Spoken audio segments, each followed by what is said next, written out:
Paano nga ba gumawa ng Workers Information Sheet or WIS sa POEA?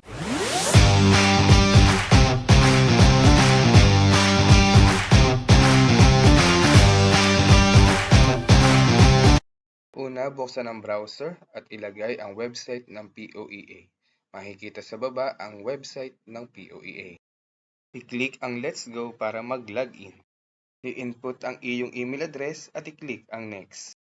Ilagay ang iyong password at i-click ang Login. Makikita mo ang iyong dashboard. I-click ang My Profile para ma-edit mo ang iyong personal details tulad ng iyong mga pangalan, address, at mga identifications. Dito sa identifications, maaari mong ilagay ang mga ID na meron ka tulad ng Pag-ibig, SSS, PhilHealth, UMID, Seaman's Book at Passport. Siguraduhin tama ang pagkaka-input ng mga ID number, ang issue date at ang expiry date ng bawat isa. Dito naman sa tab ng My Education, ilalagay mo ang iyong educational attainment, yung certificates mo kung ikaw ay meron sa TESDA, gayun din ang iyong mga trainings na pinag-attendan. Nakapaloob naman sa tab ng My Work Preference, yung mga trabaho na gusto mong applyan.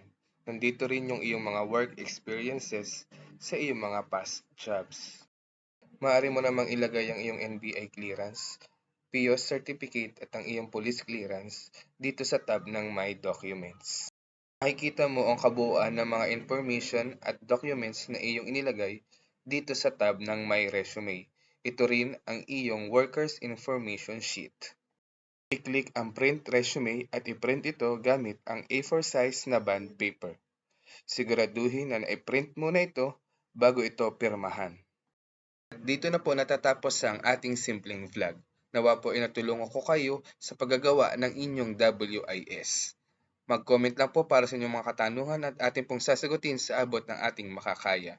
Muli po maraming salamat at God bless us all.